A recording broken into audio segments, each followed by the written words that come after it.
السلام علیکم ورحمۃ اللہ وبرکاتہ۔ سوال میاں والی سے ہے، پوچھنے والے ہیں غلام مصطفیٰ۔ پوچھتے ہیں مفتی صاحب، نماز میں ایک رکوع اور 2 سجدے کیوں ہیں؟ اس سوال کے جواب میں یہ عرض کروں گا کہ حضور علیہ الصلوۃ والسلام کی شریعت مطہرہ ایک کامل شریعت ہے۔ جو احکامات اللہ اور اس کے رسول اللہ صلی اللہ علیہ وسلم نے ہمیں عطا کیے ہیں، ہم اس پر عمل پیرا ہیں۔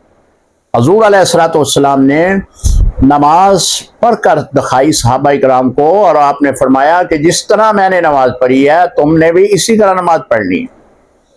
تو آپ نے ایک رکعت میں 1 رکوع اور 2 سجدے کیے، اور یہی بڑی دلیل ہے کہ 2 سجدے اس لیے کیے جاتے ہیں کہ رسول اللہ صلی اللہ علیہ وسلم نے 2 سجدے فرمائے تھے، تو ہم بھی 2 سجدے کرتے ہیں، کیونکہ ہمارے پاس جو حتمی شریعت ہے، آخری شریعت ہے، وہ صرف رسول اللہ صلی اللہ علیہ وسلم کے، کیونکہ آپ بھی آخری نبی ہیں، آپ کے بعد کوئی نبی نہیں آئے گا۔ اسی طرح شریعت بھی رسول اللہ صلی اللہ علیہ وسلم کی آخری شریعت ہے، اس کے بعد کسی کی شریعت نہیں ہوگی۔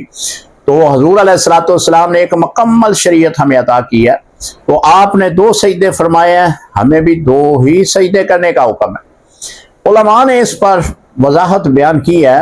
کچھ علماء کا یہ کہنا ہے کہ سجدہ جو ہے یہ قرب الہی کی طرف لے جانے والا ایک عمل ہے، اور نماز میں سب سے افضل رکن جو ہے وہ سجدہ ہے۔ اس بنا پہ 2 سجدے کرنے کا حکم، یہ مختلف علماء کا اقوال ہے جو میں بتا رہا ہوں۔ کچھ علماء کہتے ہیں کہ سجدہ انسان کو غرور، تکبر اس سے دور کرتا ہے، اس بنا پہ بھی 2 سجدے کرنے کا حکم ہوا۔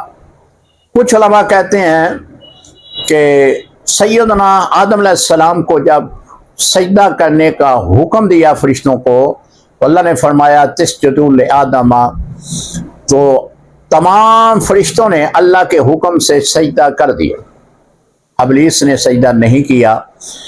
اس سجدہ کرنے کے بعد فرشتوں نے دوبارہ پھر سجدہ کر لیا۔ اللہ تعالیٰ نے پوچھا کہ تمہیں تو 1 سجدہ کرنے کا حکم تھا، 2 کیوں کیے؟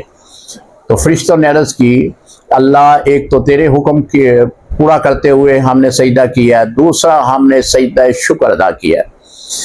تو یہ 2 سجدے اللہ تعالیٰ کو اتنے پسند آئے کہ حضور علیہ الصلوۃ والسلام کی امت کے لیے ان کو خاص کر لیا گیا۔ یہ بھی علماء کا کہنا ہے۔ تو سجدہ اللہ تعالیٰ کو بہت پسند ہے، مگر وہ سجدہ جو اللہ کے لیے کیا جائے۔ السلام علیکم ورحمۃ اللہ وبرکاتہ۔